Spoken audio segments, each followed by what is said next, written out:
Fala galera, aqui quem está falando é o professor José Souza, seja bem-vindo a mais uma aula aqui no canal Código da Vida. E na aula de hoje eu estarei abordando aqui a anatomia do sistema respiratório. Então se você ainda não é inscrito no canal, vou te convidar a se inscrever e também ativar o sininho caso você queira receber notificações semanalmente aí quando eu estiver lançando as aulas no canal. Então sem mais delongas, vamos iniciar a aula de hoje. E antes da gente falar sobre a parte anatômica do sistema respiratório, pessoal, é interessante que nós venhamos conhecer as funções desse sistema, que ele é tão importante para o nosso corpo.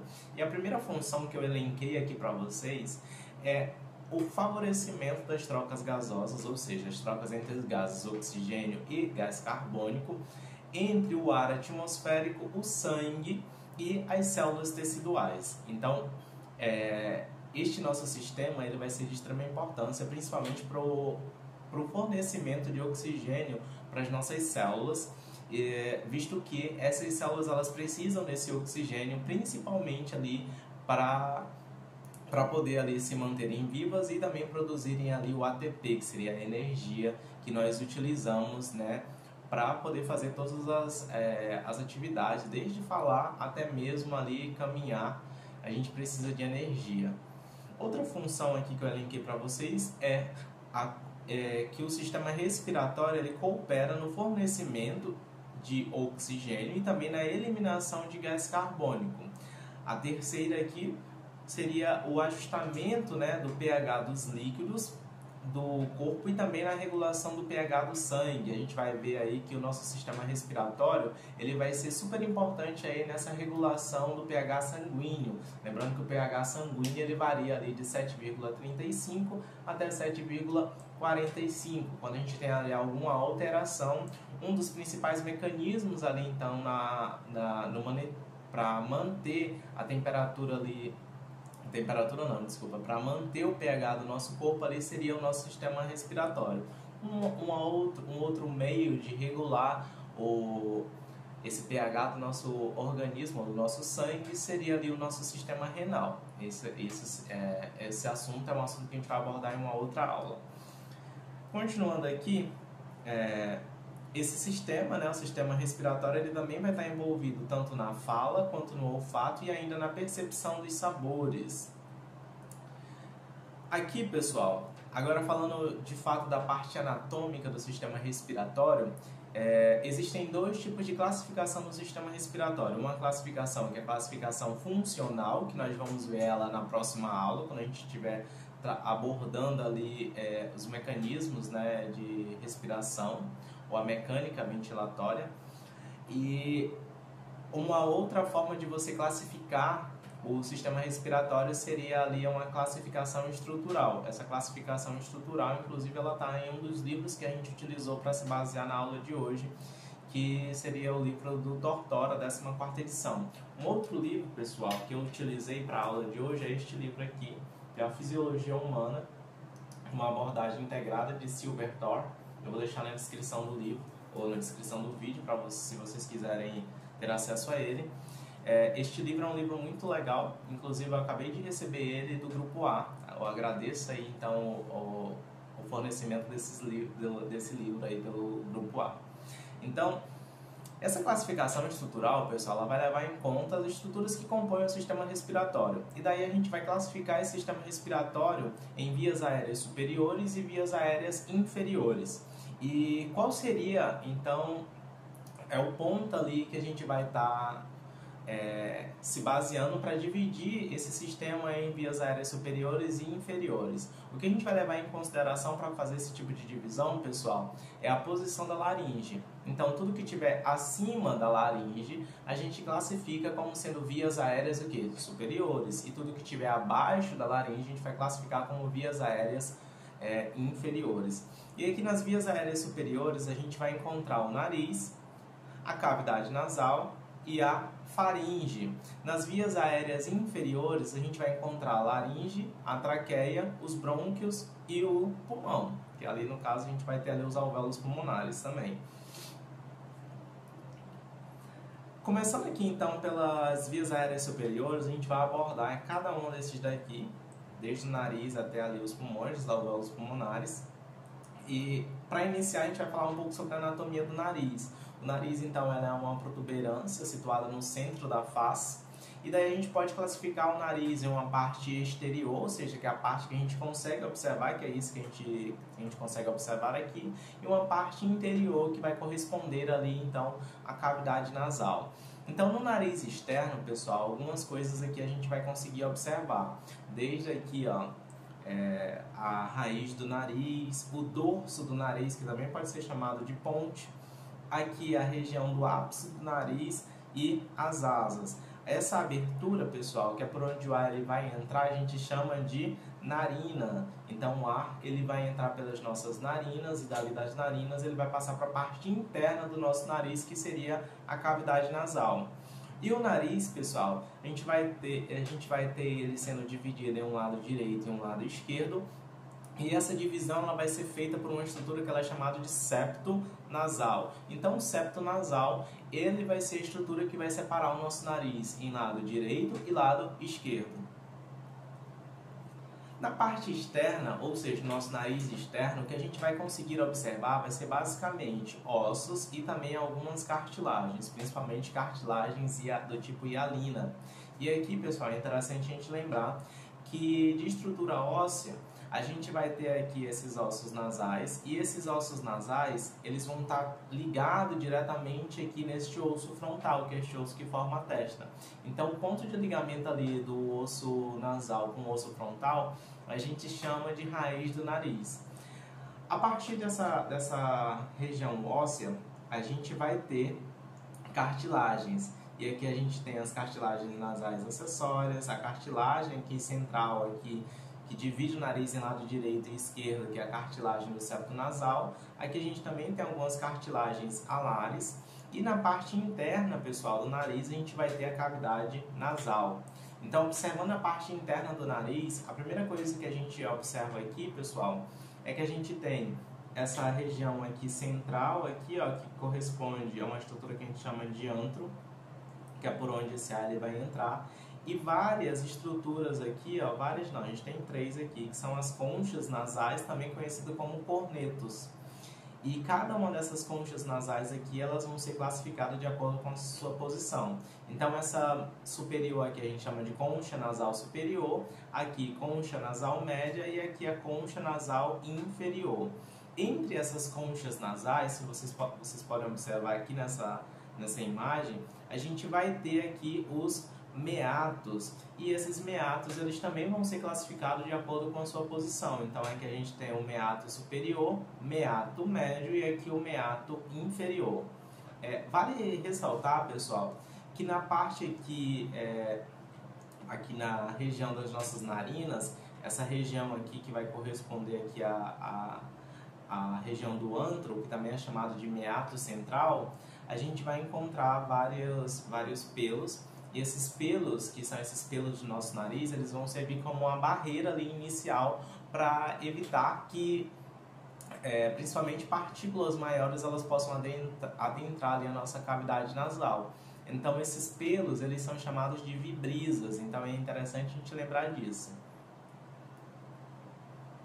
Ainda na região do nosso nariz, pessoal, a gente vai encontrar ossos, e ossos que vão ter a sua parte interna ali ocas, que são chamados de seios paranasais. E aqui a gente vai ter os seios frontais, que estão localizados aqui nessa região aqui do nosso osso frontal. A gente também tem um outro seio, que seria o seio etmoide, que ele está localizado aqui próximo às nossas oculares.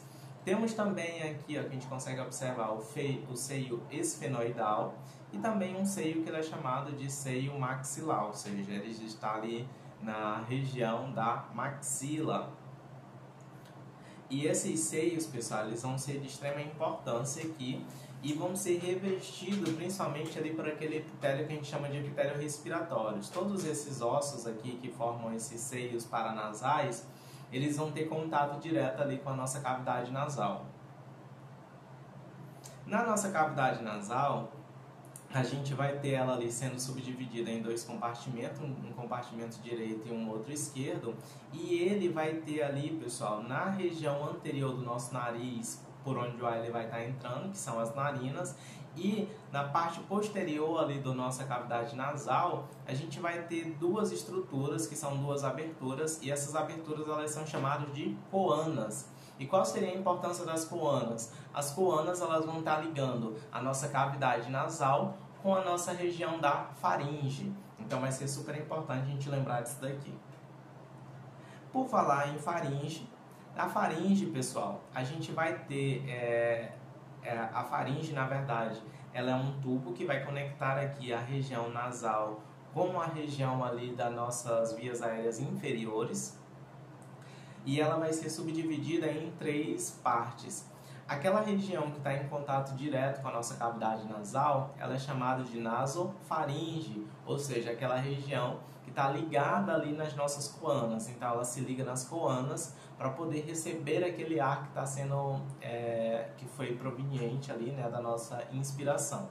Então aqui a gente vai encontrar a nasofaringe, que está aqui de verde, então essa estrutura aqui corresponde à nasofaringe. Logo abaixo da nasofaringe a gente vai ter a orofaringe. A orofaringe ela vai estar em contato então com a nossa cavidade oral, ou seja, com a nossa boca. E aqui a gente tem uma outra estrutura que seria a hipofaringe, que em alguns livros vocês também vão encontrar os autores denominando ela como laringofaringe, então lembrem disso também. Aqui, pessoal, uma outra vista, uma vista interna ali da nossa região oral, a gente vai encontrar ali aquela região que corresponderia ali à nossa garganta, né, que as pessoas chamam de garganta, a estrutura que formaria, ou a parte da faringe, que seria a orofaringe, ou seja, aquela região da faringe que está em contato direto com a nossa boca. Aqui, pessoal, a gente consegue também observar na região da nossa boca as tonsilas palatinas, que são também conhecidas popularmente como amígdalas, e também essa outra estrutura aqui, pessoal, que seria o palato mole. O palato mole, ele vai ter essa estrutura aqui, pessoal, que é a úvula. E a úvula ela vai ser de extrema importância, principalmente ali para evitar que os alimentos eles possam adentrar a nossa cavidade nasal. Mas como assim? Se vocês observarem aqui essa imagem, aqui a gente está vendo aqui um indivíduo que ele está fazendo ali a deglutição. E no momento que esse indivíduo ele vai fazer a deglutição, o que acontece?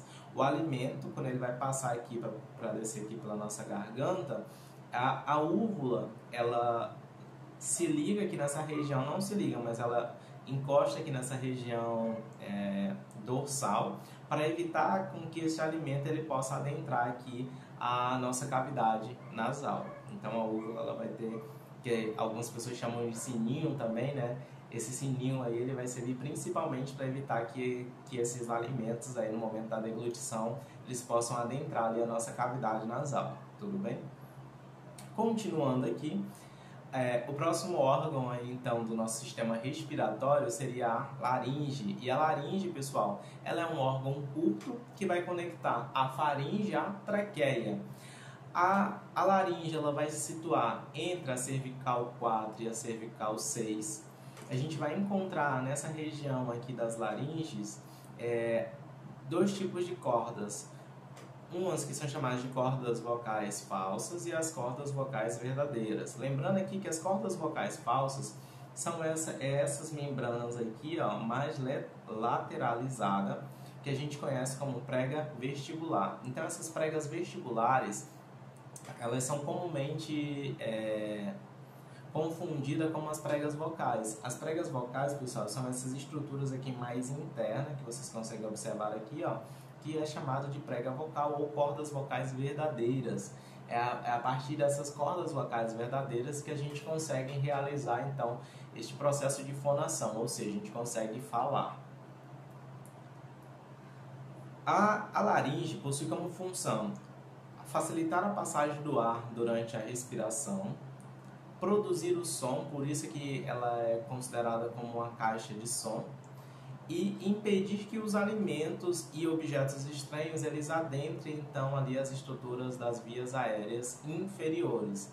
Então a laringe ela vai ser super importante, principalmente aí para esse processo de produção de som e também para evitar com que o alimento ele possa adentrar, não só alimento, mas qualquer objeto estranho ele possa adentrar as nossas vias aéreas inferiores. Mas por que esses alimentos eles entrariam em contato com as nossas vias aéreas inferiores? A gente tem que lembrar, pessoal, que a faringe, que é a estrutura que vai conectar a nossa laringe, ela tem uma porção que é uma porção oral, que seria a orofaringe. E a orofaringe ela é comum tanto ao nosso sistema respiratório quanto ao nosso sistema digestório. Então vai ser super importante ali que a laringe ela tenha algum mecanismo para evitar então que esses alimentos ou mesmo qualquer um outro objeto estranho ele possa adentrar nossas vias respiratórias inferiores.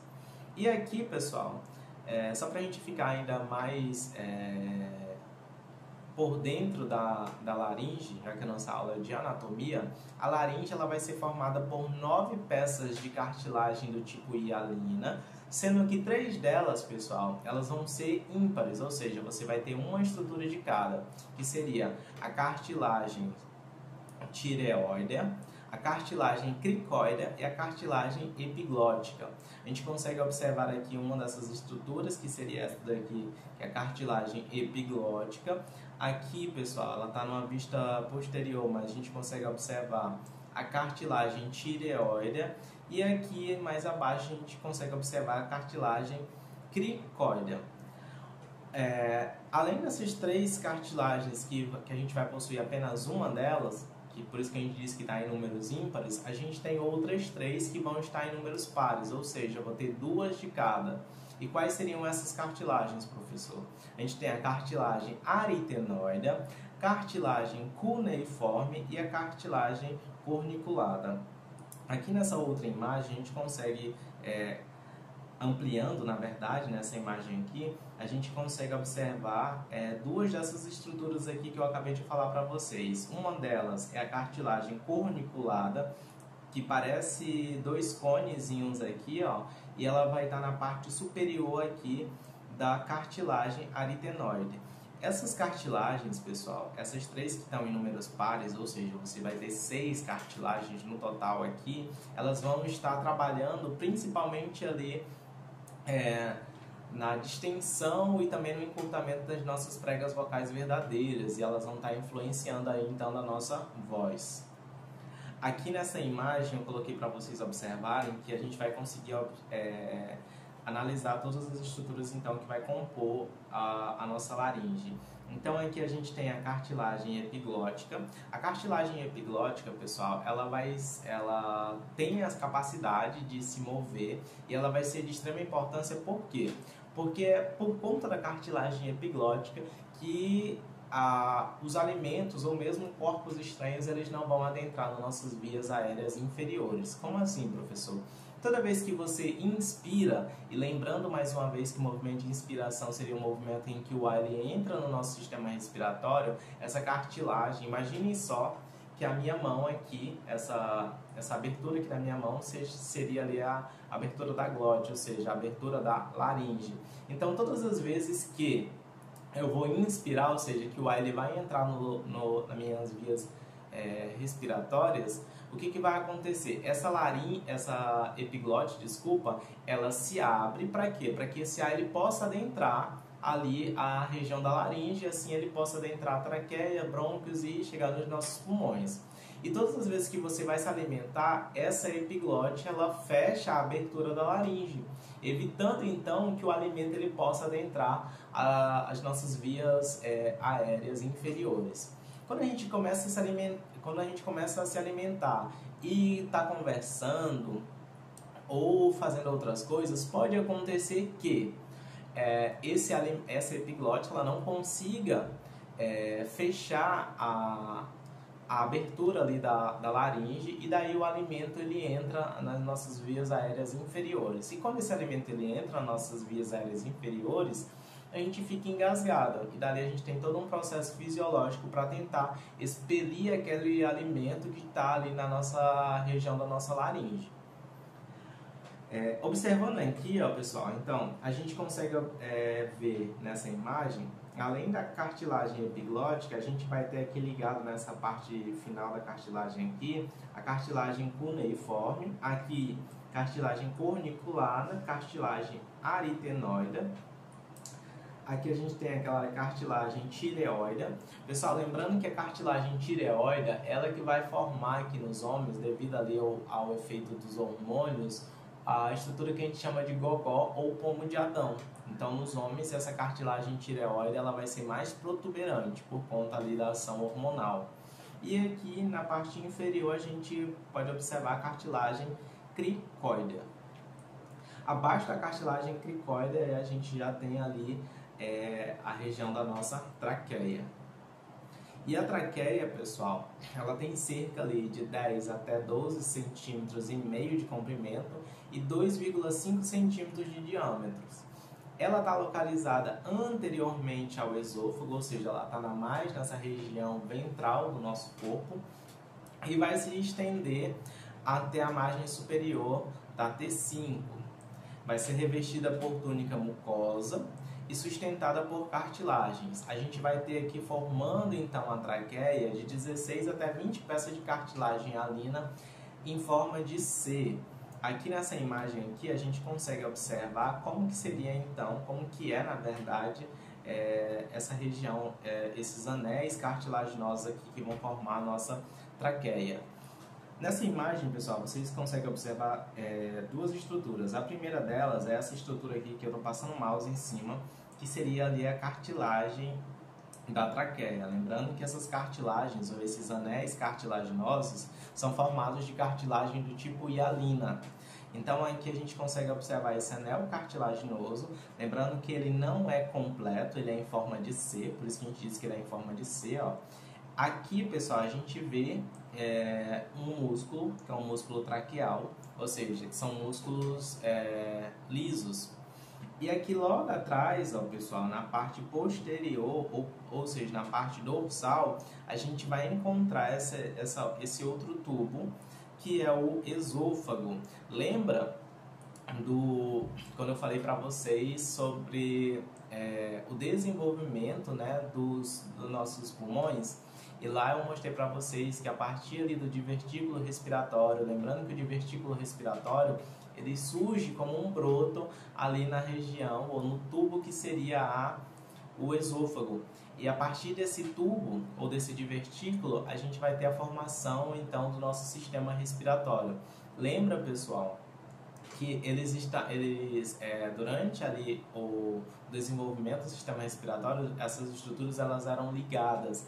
E aqui a gente vê, a gente consegue observar que após o nascimento, então, não só após o nascimento, na verdade, durante o desenvolvimento embrionário, a gente vai ter aqui a separação total da região que corresponderia ali ao nosso sistema digestório, ou seja, do esôfago, para a região aqui que corresponde ao nosso sistema respiratório. Uma outra coisa que é super interessante a gente ressaltar aqui nessa parte é que a traqueia, ela sendo formada ali por anéis de cartilagem do tipo hialina, ela vai evitar que, por algum motivo, este tubo ele não sofra uma contração, porque lembra, se a gente estivesse aqui formando a traqueia apenas músculo liso, poderia acontecer que por algum momento, em algum momento ali do desenvolvimento, em algum momento ali da vida desse indivíduo, poderia acontecer que este tubo ele se contraísse totalmente, não teria mais passagem de ar, ou seja, a pessoa ela iria morrer. Então é interessante que a traqueia ela venha a ser formada por anéis de cartilagem, porque assim evita que ocorra esse colapamento aí das paredes da traqueia. Os pulmões são órgãos piramidais ou também chamados de órgãos cônicos pareados, ou seja, você tem um par de pulmão direito e pulmão esquerdo. E esses pulmões eles vão ser divididos em segmentos que a gente chama de lóbulos. e vão ser revestidos por uma dupla membrana serosa que são chamadas de pleuras. Os pulmões eles têm peso em média de 700 gramas e uma altura de até 25 centímetros nos adultos. Eles vão se estender do diafragma, que é um músculo que vai dividir o nosso corpo em duas cavidades, que seria a cavidade torácica e a cavidade abdominal pélvica. Então, os pulmões eles vão se estender do diafragma até um pouco acima desses ossozinhos aqui que a gente conhece aqui como clavículas. A gente pode dividir o pulmão em faces, e aqui a gente vai ter basicamente 3 faces aqui do pulmão, que seria a face costal, ou seja, essa face aqui que ela está mais lateralizada. Uma face que ela é chamada de face diafragmática, ou seja, essa face inferior do pulmão, que está em contato direto com esse músculo do diafragma. E a gente também tem uma outra face, que é a face mediastínica ou face medial. Lembrando que mediastino, pessoal, é o nome da cavidade onde o coração está localizado. Então, só para reforçar aqui, entre o meu pulmão direito e o meu pulmão esquerdo, eu vou ter aqui uma cavidade que é o mediastino. E o mediastino aqui, ele vai acoplar aqui dentro quem? O nosso coração. Dorsalmente, pessoal, ou seja, na parte posterior, na parte de trás do nosso pulmão, a gente vai encontrar uma estrutura que ela é chamada de hilo ou raiz do pulmão, que seria ali o local por onde veias, artérias, vasos linfáticos e outras estruturas elas vão adentrar ao nosso pulmão. Nessa imagem, num plano transverso, a gente consegue observar aqui algumas estruturas, ó, pulmão direito, pulmão esquerdo. Entre o pulmão direito e o pulmão esquerdo, a gente vai ter aqui, ó, o mediastino, que seria aquela cavidade onde o coração está localizado. Lembrando que o coração está localizado no centro do nosso corpo, ou seja, no mediastino, porém o ápice do coração está voltado para o lado esquerdo do nosso corpo.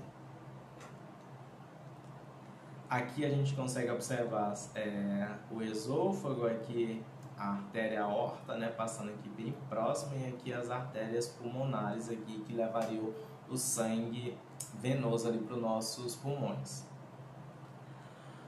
Aqui eu trouxe algumas divisões dos nossos pulmões. O pulmão direito ele é mais espesso e mais largo do que o pulmão esquerdo e também um pouco mais curto. E aqui, pessoal, ele vai ser um pouco mais curto por conta da posição do nosso fígado, ou seja, a posição que o fígado ele ocupa no nosso organismo. Para quem não sabe, aqui do nosso lado direito, abaixo do nosso pulmão, a gente vai encontrar quem? O nosso fígado. E por conta disso, este pulmão direito ele vai ser um pouco menor do que o esquerdo. O pulmão direito ele vai ser dividido em 3 lóbulos. Isso é super importante vocês lembrarem, principalmente para provas de anatomia. Então, o pulmão direito ele é dividido em 3 lóbulos, sendo que esses lóbulos eles vão ser divididos por fissuras. A gente tem uma fissura que é uma fissura oblíqua, que vai separar o lóbulo inferior do lóbulo médio e superior. E também temos uma outra fissura que é uma fissura horizontal. E essa fissura horizontal vai dividir ali o lóbulo superior do lóbulo médio. No lado esquerdo do nosso pulmão, a gente vai encontrar apenas 2 lóbulos, que é o lóbulo superior e o lóbulo inferior. E esses lóbulos aí vão ser divididos por uma única fissura, que seria a fissura oblíqua. Então, lembra disso, pessoal. Lado direito, o coração vai possuir, lado direito, o pulmão possui 3 lóbulos, lóbulo superior, médio e inferior. No lado esquerdo do nosso pulmão, a gente vai encontrar apenas 2 lóbulos, que seria o lóbulo superior e inferior. Vocês poderiam estar se perguntando, mas por que do lado esquerdo eu tenho apenas 2 lóbulos e do lado direito eu vou ter 3, professor? O lado esquerdo ele vai possuir apenas 2 lóbulos, pessoal, por conta da posição anatômica que o coração ele vai ocupar no nosso organismo, tudo bem? E para comprovar essa definição, a gente tem uma estrutura que é uma estrutura que é um resquício do desenvolvimento embrionário do lóbulo médio, que ele é chamado de língula. Então, a língula do pulmão, pessoal, anotem isso daí no caderno de vocês, a língula do pulmão, ela é um resquício, então, do desenvolvimento embrionário do lóbulo médio esquerdo. Lembrando que do lado esquerdo do nosso pulmão, a gente tem apenas dois lóbulos, lóbulo superior e lóbulo inferior, tudo bem? Vamos dar continuidade aqui, então. Aqui nesta imagem eu trouxe aqui para vocês observarem, aqui do lado direito, a vista lateral do pulmão direito, aqui uma vista lateral do pulmão esquerdo.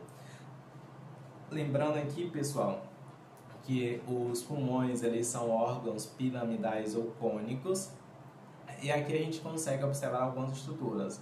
A parte inferior do pulmão a gente chama de base, a base do pulmão. E aqui a parte superior a gente vai ter os ápices, que seria o ápice do pulmão, ápice direito e ápice esquerdo. Aqui, pessoal, então, como vocês podem observar, o lado direito vai ser dividido em 3 lóbulos e o lado esquerdo em apenas 2 lóbulos.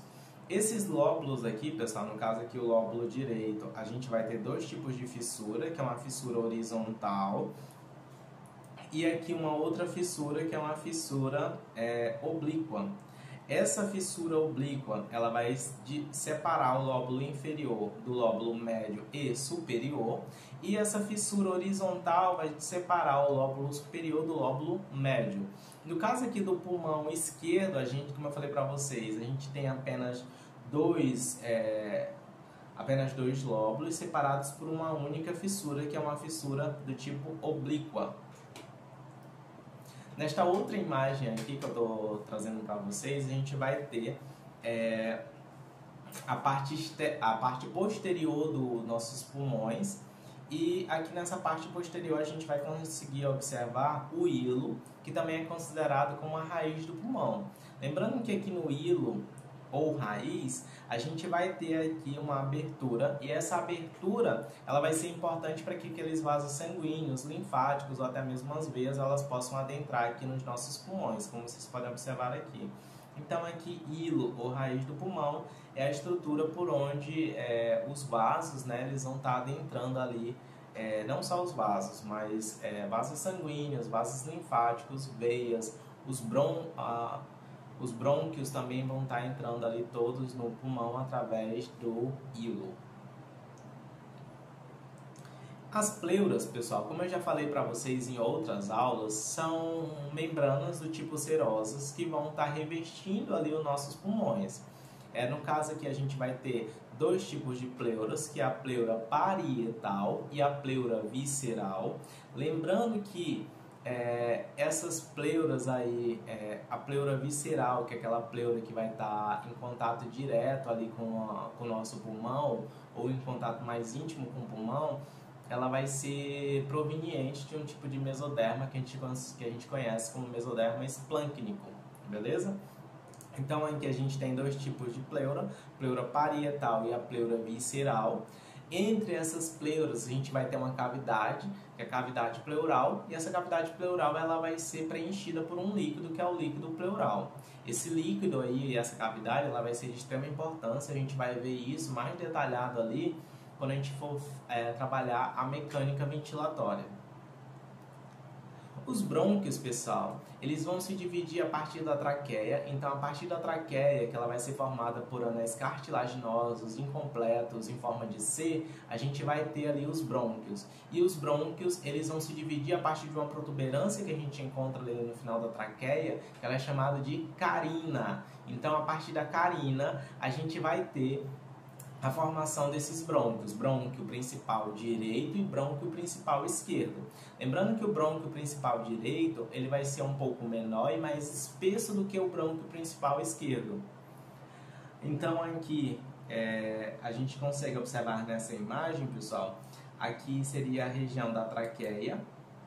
Abaixo aqui da traqueia a gente tem essa protuberância, que é o que vai estar dividindo ou bifurcando essa traqueia em lado direito e lado esquerdo. E aqui, pessoal, abaixo dessa bifurcação, que seria ali a região da carina, a gente tem brônquio principal direito ou brônquio primário direito e aqui brônquio primário esquerdo. A partir desses brônquios primários, a gente vai ter a formação dos brônquios secundários, e esses brônquios secundários eles vão se ramificar em brônquios terciários, e esses brônquios terciários vão se ramificar em estruturas cada vez mais finas, que são chamados de bronquíolos.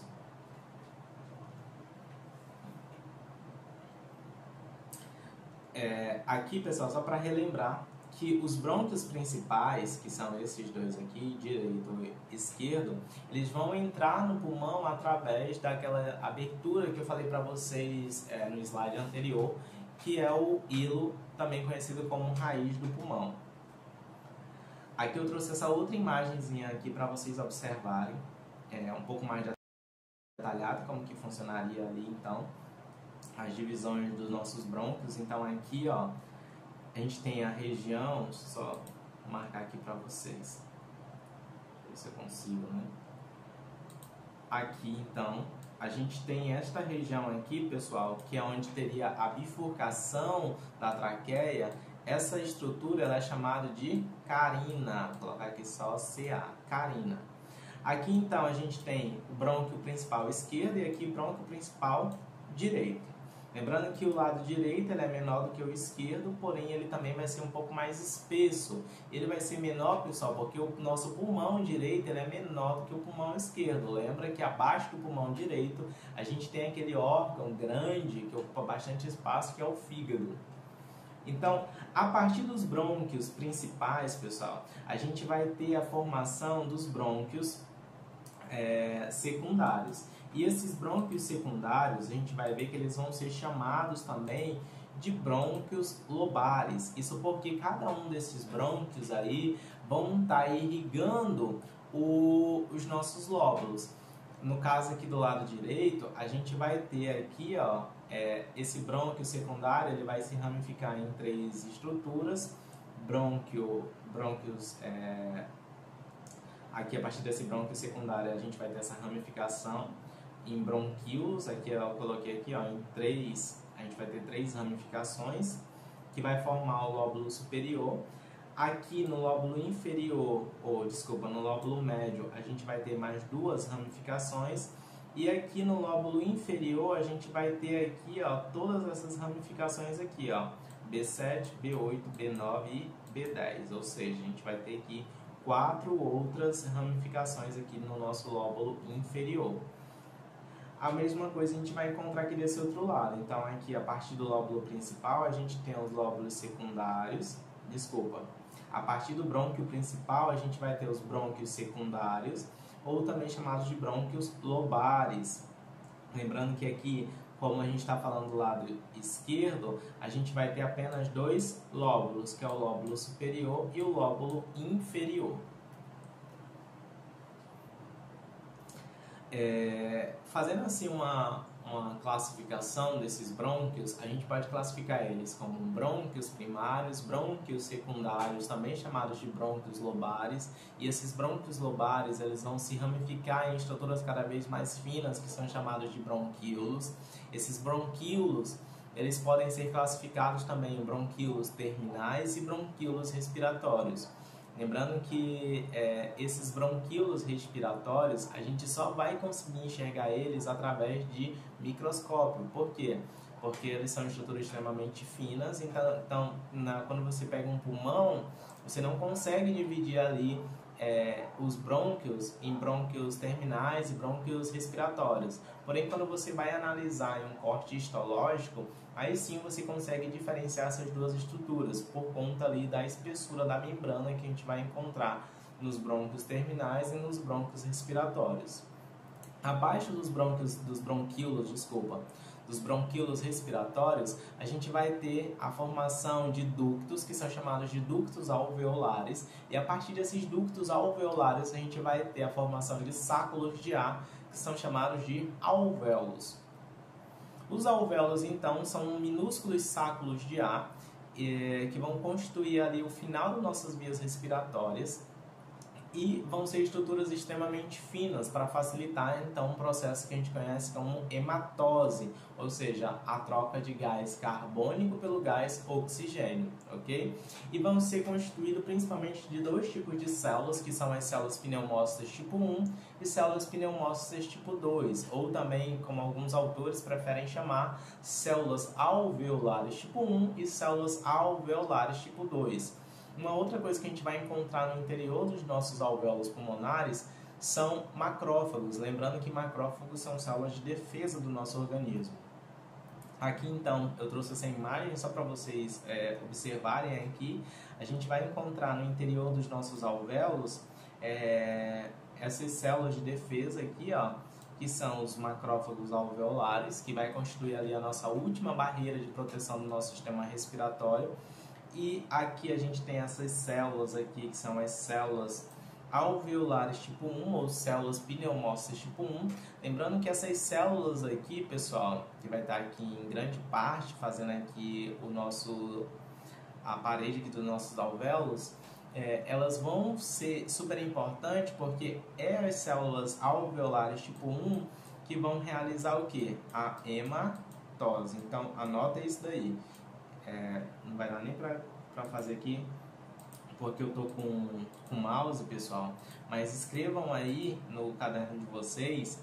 As células alveolares tipo 1 são responsáveis por realizar esse processo de hematose, ou por facilitar a hematose, que seria ali a difusão do gás carbônico e do gás oxigênio ali para o interior da nossa corrente sanguínea. E aqui as células alveolares tipo 2 são super importantes porque elas vão estar produzindo o surfactante pulmonar. Então é isso, pessoal. Eu agradeço a paciência de vocês. E se você gostou da aula, curte aqui, pessoal. Deixe aqui seus comentários. E também não se esqueça de se inscrever. Até a próxima aula.